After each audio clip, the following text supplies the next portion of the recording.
Alright, let's try that again. I think I just cut out. Hello everyone, this is Charlotte. This is a podcast called Chatting in Cars. This is where I talk about random topics. Hopefully my camera doesn't cut out again. That was weird. I'm glad I caught it early. There's a disclaimer at the start of this podcast because I do talk about sensitive topics like rape and stuff. I'm here to just, expand discourse. I'm not here to, trigger people really. But if it is triggering you, at least, it might have some, way of making you think more about it. I think people should be thinking about these kinds of things. Some people can't handle the fact that these are components of the human condition and it's, not nice and it's unfamiliar and I don't want to know. But to be human is to understand yourself, I think. So you need to understand all facets of what it is to be human, not just the ones that appeal to you the most or that are, in line with what you've done in life. You should understand and try and understand everyone and what they've gone through. So that's why I'm crapping on about weird stuff. It's Friday, my brain's fried, and I've had about 4 coffees, so let's go. I swear a lot as well. I'm not holding back on that. I enjoy the noise. I like scaring people, so good. Fuck.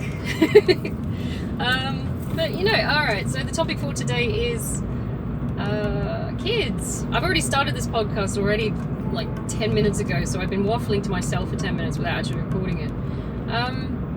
Because I'm in that kind of a job where I actually deal with kids, essentially I'm a surrogate parent. I'm an educative surrogate parent. It's not just a case of children talk, it's a case of provide for them if you need to, be a mental health guidance, medical person, you're doing all these extra jobs that, that you would deem with being a mum, essentially. But on top of that, you have to teach them how to do all the basic shit like maths and reading and writing and all that crap. So it's a bit of a complex situation. We're taking on more of a role of the parent than we used to traditionally. So I am completely aware of what it is to have kids at this point. I've been doing this for 15 years. I've got experience. And you do kind of get thrown into the deep end, but as you find most parents do as well. They've got an idea of what it should be. It's nice to have that nice illusion right at the start because maybe it encourages people to have kids more often. I would say, much like I say drinking and driving, have kids responsibly, but there's a large chunk where I used to live where they just don't. So most kids I know were conceived by accident or, situations that are not ideal to be passing on DNA. But it's not their fault, so we don't blame the kids. I love the kids, so I don't mind looking after them as a surrogate mum. If they've got shit circumstances at home, I don't mind at all, really. And their background mimics what I had growing up anyway, so although I wasn't an accident. As far as I know, I don't know. I'm not going into that. I don't want to deal with my parents. So, it's a lot more than that. I had no illusions as to what it was to raise kids. The only one I don't know, the only aspect of child rearing I don't know is what labour feels like. Although I do know what pregnancy feels like. I got pregnant in 2006, 2008, twice, if you can count. But I miscarried, so I didn't get to full term. And that, if you want to listen to that podcast on miscarriage, in the green list you can. It's a bit, it's a weird experience for me because I was quite young when I did it. I was in my early 20s. Not exactly surrounded by the most supportive of people at the time. So, it's a bit of a biased account of what happens when you miscarry. So, but it's my kids right now. 2006, what would they be? They would be late teenagers by now. I think they would have been heading into around about 18 now, 16, 18, something like that. So I can't imagine myself as a mum to teenagers right now, which would be weird, I think, because I don't feel old. I don't look the part. To my mind, I don't look the part, but I still look like a kid essentially most days when I haven't got full face. Take that off and I look like a potato with hair. It's like, what the fuck? It's my Irish genes. But kids are great.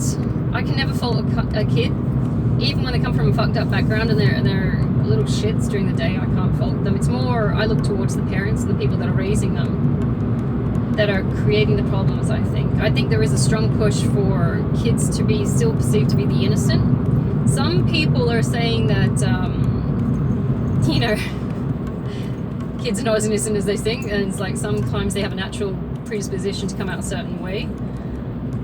I think it's more a case of like conditions which are not recognized, which are then influenced by the adults and peers around them, which shape what kind of kids they turn out to be.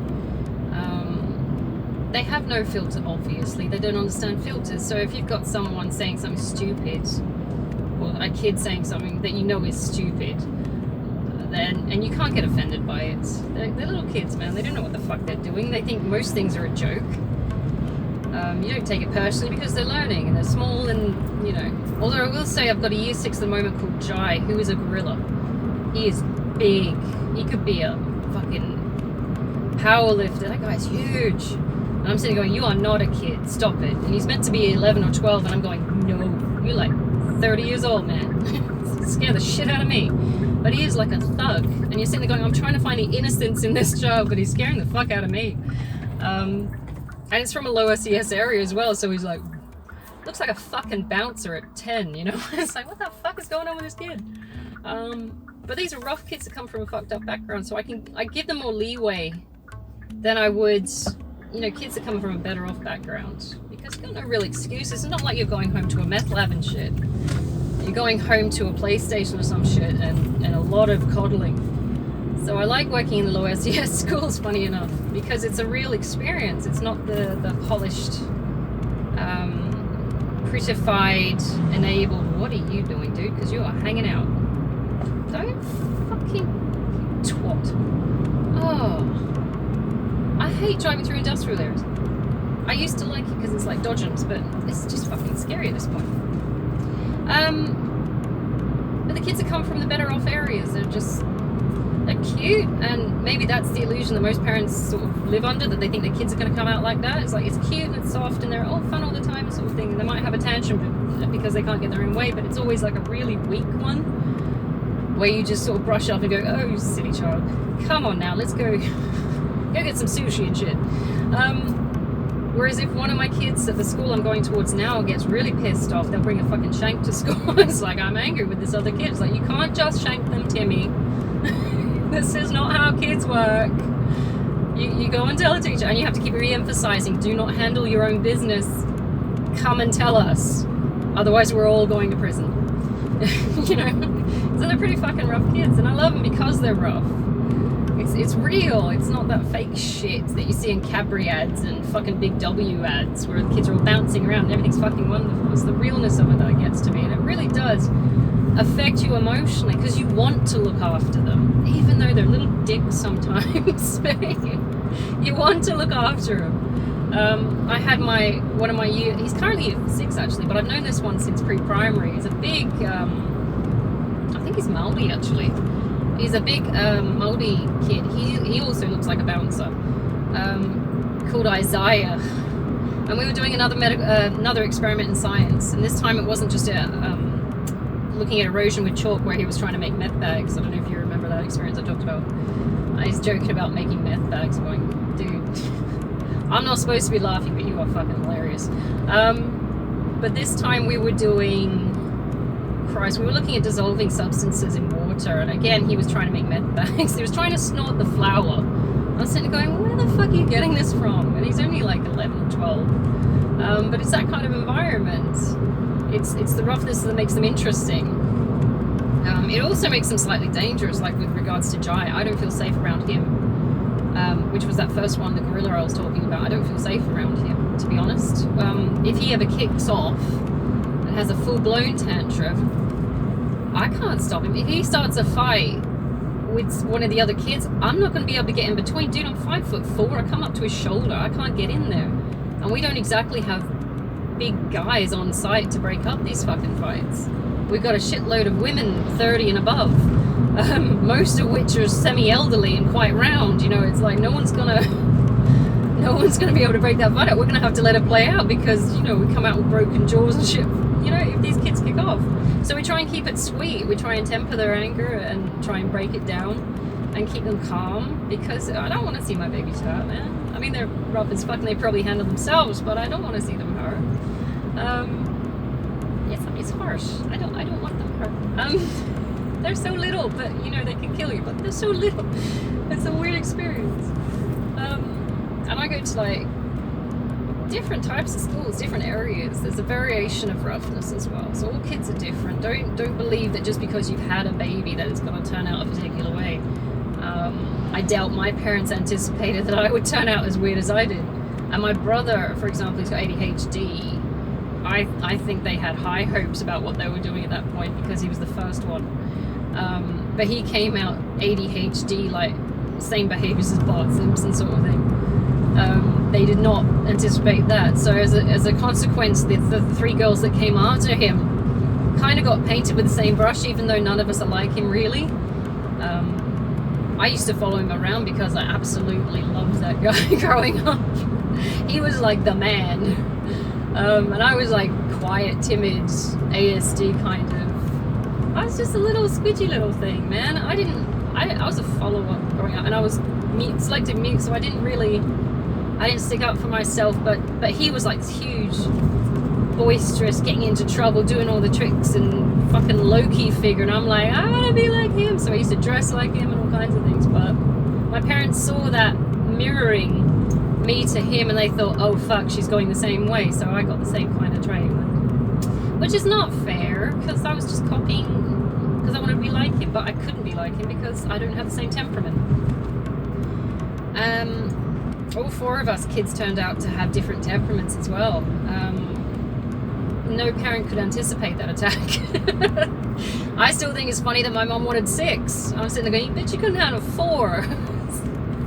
You should have stopped at 2 technically. I mean, maybe work on your skill set at that before just throwing yourself into another 2. But you know, everybody seems to. Well, I don't know about everybody. Most babies happen accidentally. I'm pretty sure most happen accidentally. It's like you fuck up through human error, and then you kind of just live with it. All of us were born in wedlock, so we kind of hope that our parents had a plan. But my sister's first daughter was born out of wedlock, and then she married him, and she was holding the baby at the altar. I'm like, okay, shit happens. I have no problem with babies being born out of wedlock. It happens. It's not a problem. It's not a problem. You don't get to pick and choose when this shit happens. What I do not like is when kids become the butt of their parents' arguments. So when, you know, like a couple might have a kid to try and fix the relationship, I don't agree with that. I hate that. Because then the kid becomes the punching bag for the relationship between the two parents who weren't meant to be together to begin with. And a lot of mental issues come through my doorway where this kid feels unloved and unwanted because their parents are constantly fighting, and if they're anything like my parents, they'll know that they are the burden. My parents didn't hold back. It's like, I'm only staying with your father because you guys. And I'm like, thanks, man. Dick. She didn't hold back. She was honest, at least, and you know, it's a bit cutting at the time because you're about 10 years old, but you know, it's like she band-aided it later and said the best thing that comes out of our marriage is you four. And I'm sitting there going, well, that's basically saying the same thing but just trying to put it in a more tactful way. It's like you're still blaming us for being together. You know, it's not cool, man. Not cool. Kids don't understand that. So, you know, but that was a case of my parents being very mature emotionally and psychologically and still having kids. They thought it would be a good idea. There's a trait down my father's line where guys are expected to have kids, particularly a son as a firstborn, so that they can pass on. There is that hereditary crap going on, which I think is kind of sexist. I'm sitting there thinking, because, you know, in our family the women are more efficient than the men. So I don't understand why we're doing that. We work harder, we do more, we're better. We're not better, but we're definitely more effective. So I don't understand why that mentality is pushed. It's something to do with inheritance and shit like that. So my dad's a bit antiquated in that mindset. My mom is more forward thinking. She grew up in a matriarchy. My dad grew up in a patriarchy. So the boys were meant to be raised as boys, although he didn't put a hand in to help raise my brother, really. He just sort of existed, and you know, my mom put the work in. So that's why my brother has good manners and stuff like that, and treats women with respect, because my mum raised him. Funny enough, the weird way she did it was violence, but it proved a point. You know, she used to tell us repeatedly, I'm not raising you, I'm dragging you up. He's just like, okay. You don't have to do that. If you find a nice way to do that, it would be great. I mean, my brother is a stickler for manners as well. He like that one time I told you about when she cracked a lollipop over his head because he told her to fuck off. But she's abusive when it comes to getting people to do things. It's a you will jump now and when I say and without question, and you do what I tell you to do. Insubordination was not rewarded, let's say it, put it lightly. But he's such a warm guy. You know, if you just asked nicely, he would have done it anyway. You know, he's a very obliging guy. He's not there to rebel and be nasty and assert his dominance and shit like that. He's just, could you just say, we've got, you know, there's ways of doing it, but because my mum is full force punch first and ask questions later, he reacted. And it was a reaction, obviously, because no one likes being cracked over the head or forced into situations like that, which I think is odd. But even now, he's like the nicest guy, and he takes forever to get angry. He never gets angry. So that's a good role model for anyone that wants to, you know, have a look at what masculinity could be. He's a very controlled person. He's a good emperor. If you're looking at tarot cards, it's just not for him to get angry about shit. So, you know, if you ended up with kids that are a bit crazy, maybe they'll change, I guess, over the years. Because, you know, he was ADHD, he was bouncing around the room being Bart Simpson, but he grew up to be a lovely man. Funny enough, very odd, because it is sometimes things that they grow out of. He really stabilized in his older age. He mellowed out, should I say. And my dad as well mellowed out as well. So he's more of a toothless lion at this point. He's not intimidating at all. He's irritating. But you know, it's like, you're not a berserker anymore, are you? No. Right. Revenge. I'm hiding your meds. But get out my way, man. These Land Cruisers starting arguments. I don't know why you can't stay in your lane or why you're trying to box me in, but I'm going out of your lane, buddy. You can just suck a dog. Suck a bum. I don't know what his deal is, but he's irritating. Kids are never what you anticipate them to be. You might have an image in your head what they're going to turn out like, but again, in different contexts, they're completely different people. I've had conversations with parents where, you know, the kid will be an asshole in the classroom, but you get him home and he's like, he's never like this at home. I'm sitting there going, now, do you have lower standards of behavior than we do, maybe?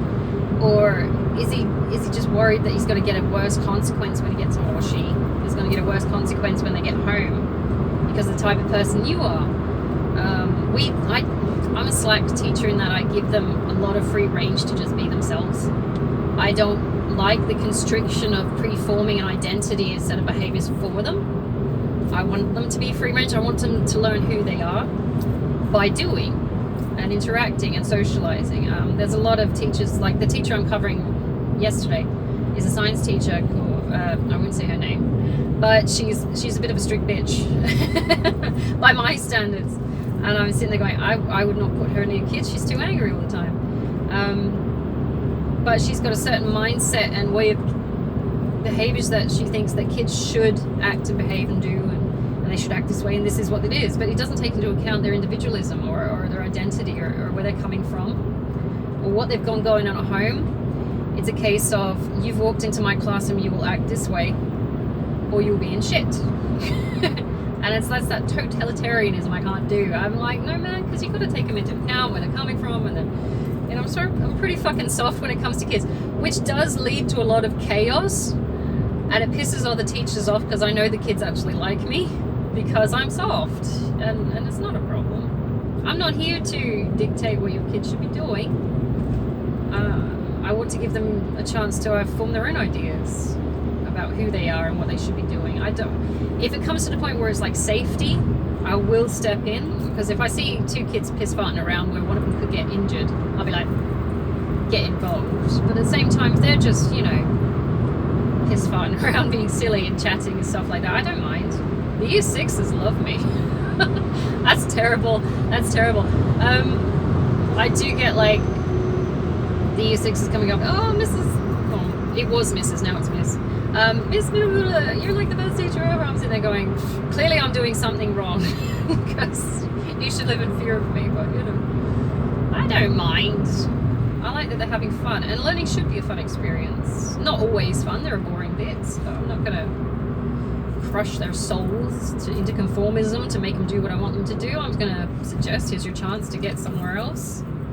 I know they've got enough pressure at home to be a particular way, and it's often met with violence, or horrible experiences, punishments and things like that. I know where they're coming from. I'm not going to do that in the classroom. It's mean. Why would I do that? Let's create a safe environment for these fuckers. Don't call them fuckers. They know what I mean when I call them fuckers. Come on, it's not mean. They got a good sense of humor. I love them. But I was under, like, growing up, I was under no illusion that I didn't want kids growing up. To a degree, I don't want them now. I don't want to have my own.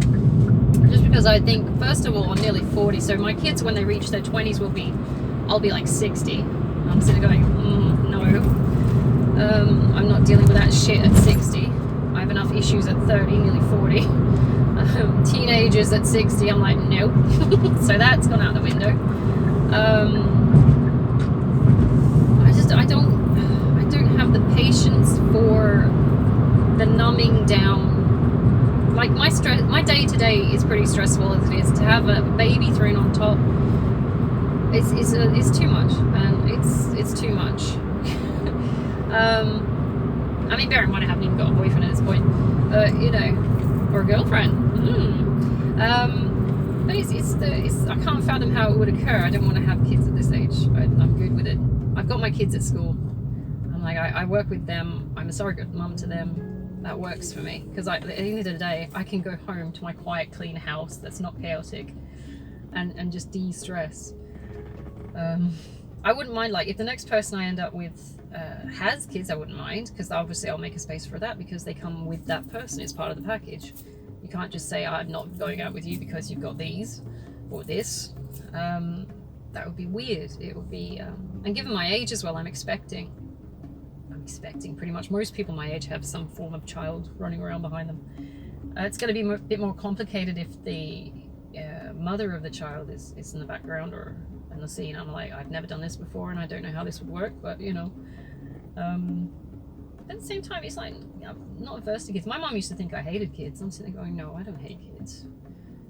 I don't hate kids. I have trouble with people, particularly grown-up people. I have an aversion to adults, because I know that adults are educated enough and experienced enough not to be nasty assholes, but they still do it. Kids, if they're nasty, it's usually because an adult has conditioned them to be that way. Or they're just having a bad day. It's just silliness. It's that naivety that comes with being young. They can't control their shit. They're still learning, man. They're barely out of nappies, as far as I'm concerned. They're gonna be barely out of nappies until they're 30, as far as I'm concerned as well. So when I get my year sixes that I had in my first year when I was out teaching, coming back with their kids. Like, I've been teaching for 15 years. My kids that are coming back from my first year are now in their early 20s, and in the area where I'm working, the area where I'm working, I'm such a Taurus. I gotta find my May 3rd twin. Yeah, I keep seeing them on the Taurus moves. Anyway, somewhere there is my twin.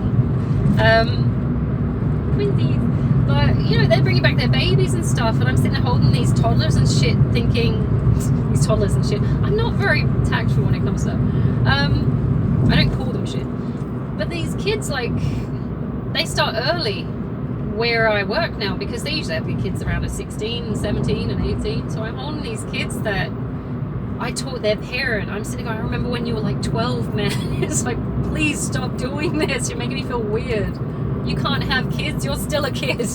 Stop it. I was like, no, yeah, this one's 5 now, and this one's in pre-primary, and I was going, no, you're still a baby. Stop growing up. I can't do this. I still remember when you were beating the shit out of Timmy and science. Stop it. I don't know. So it's very odd, and then that's part of aging as well, to see such swift change with kids as well. You forget that they're still growing even when you turn your back for a couple of years because they've moved off to high school or something like that. You forget, and then you see them in the shops and they're fucking huge, and you're like, I remember when you were in year 1. What is this? What happened? What have you been eating? You're like 6 foot tall. Stop it. I remember when you were having a tantrum over wetting your pants. Stop it.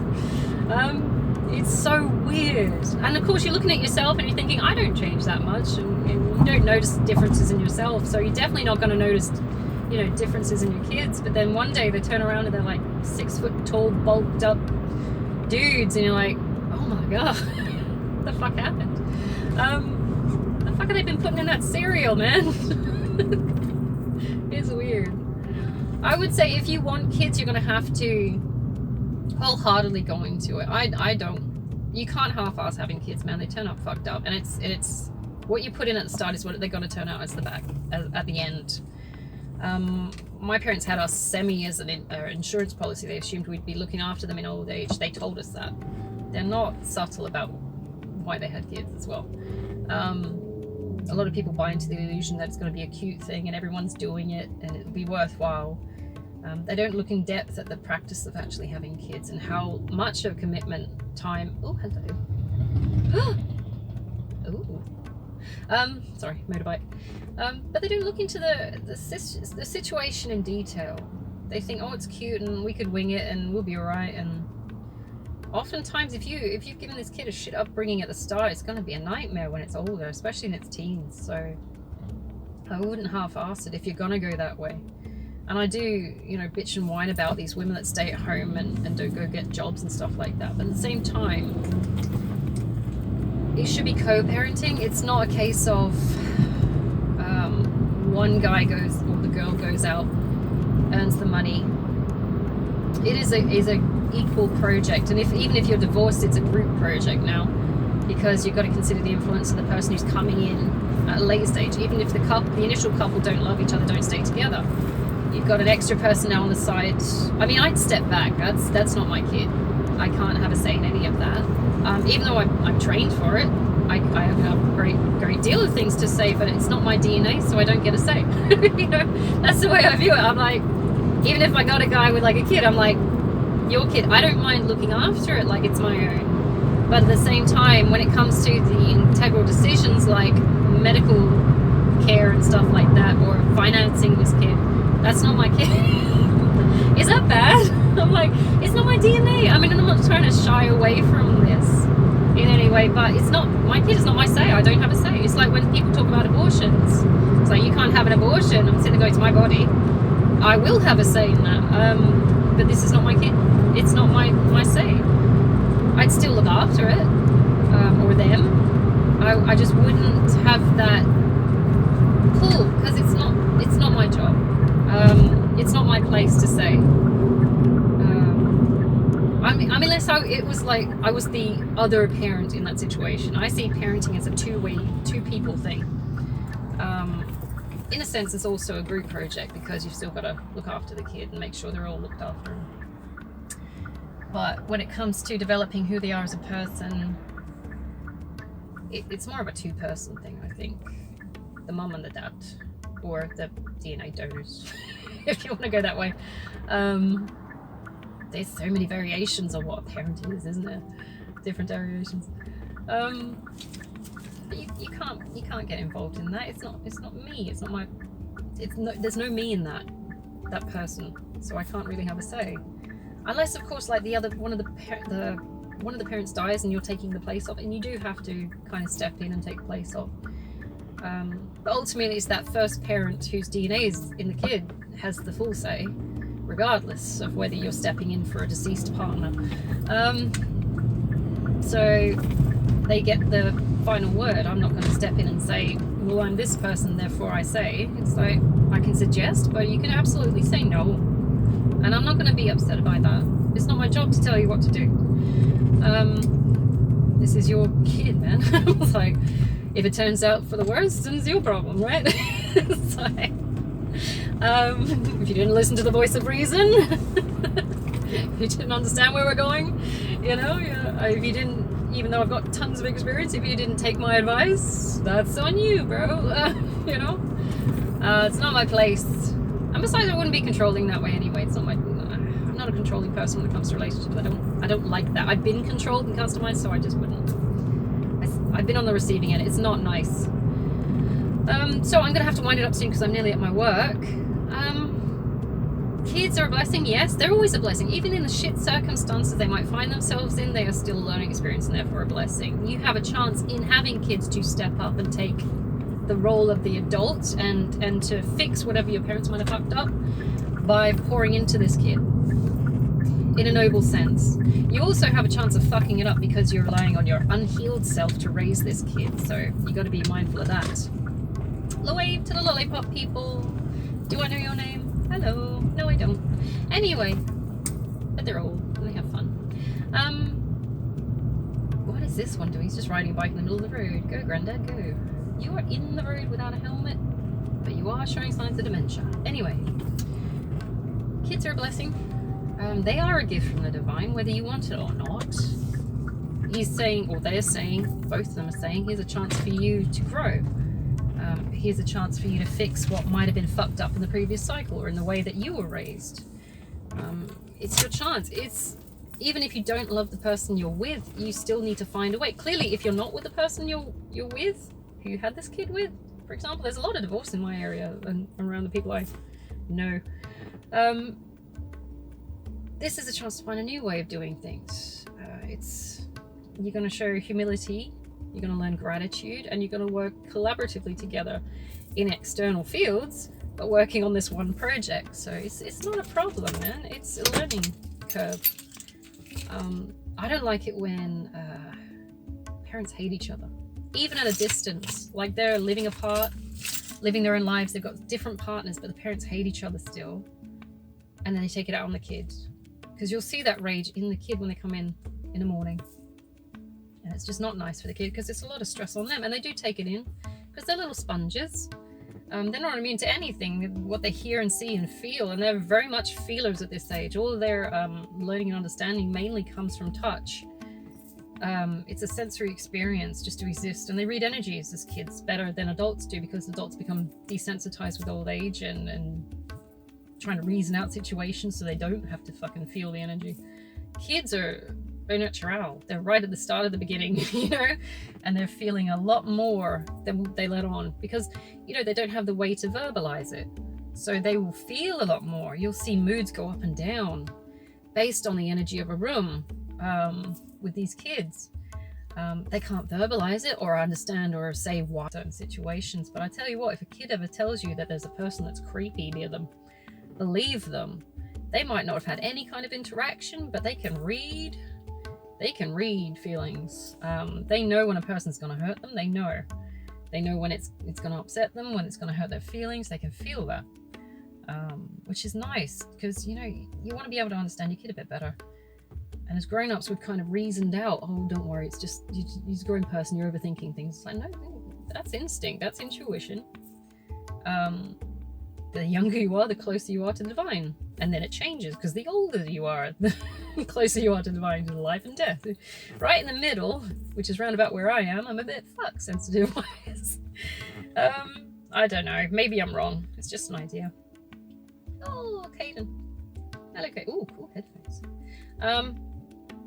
But, it's, you got to be careful. Make sure it's what you want. Pre-plan, if you can. Don't just wing it. I mean, a lot of people accidentally have kids. And I joke about, and I did in the last podcast, which I felt bad afterwards about, kids being likened to sexually transmitted, not diseases, but, they're sexually transmitted, aren't they? They're passed on through the act of sex, and it can be a lifelong commitment.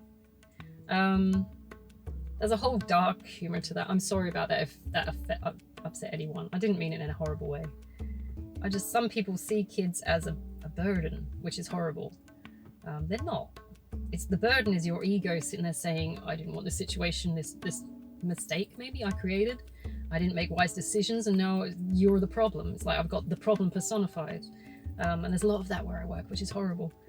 I don't see kids as a burden at all. This is a chance for you to relive your childhood. This is a chance for you to get in touch with your inner child, because you'll want to, interact and play and do all the cool stuff with the kids. So don't, I'm not saying you can't have kids or you shouldn't have kids. I'm saying just pre-plan. Make sure you know what the fuck you're doing.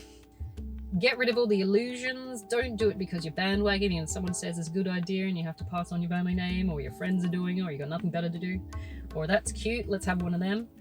I want real seriousness when it comes to looking after kids, because by the time they get to me, they're fucked, because the parents didn't know what the fuck they were doing. They winged it. They might have started off with a plan. Most plans you'll need to adapt as you go, but it's that constant regulation of figuring out what you're doing and why you're doing it. Not just a case of everyone else is doing this, fuck it, we'll go with that. It's frustrating to deal with the fallout of the parents' fuck-ups personified in the child. It's like, you don't deserve this, man.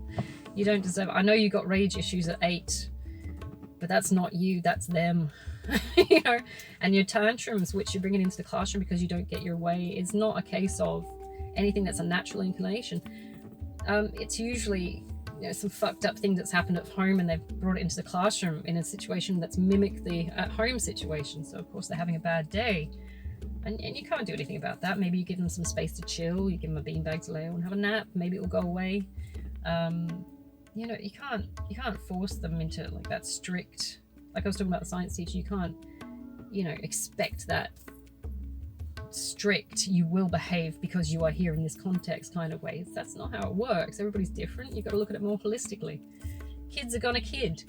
So just bear in mind that it's not going to be the heavenly experience you expect it is. It's real. They're babies, man. They don't know what the fuck they're doing, and stop blaming them for your fucking mistakes. I can't stand that. These parents who are heavily flawed should not be having kids, and then have kids and they're like, why aren't you a perfect kid that fixes all my problems? Because the problem started with you and you just injected it into this kid. So these kids don't know what the fuck they're doing. They can't fix your problems for you. Alright, I'm gonna have to leave it there because I gotta go to work, but I'm hoping you have a fantastic Friday. It's Freya's Day. I'm gonna go get my fruit box tomorrow, or tomorrow, maybe Sunday, I don't know. It's a long weekend anyway. Yeah, Friday, awesome. Long weekend, and I hope you have some fun experiences or something nice. Take it easy. We're all just trying to relax here.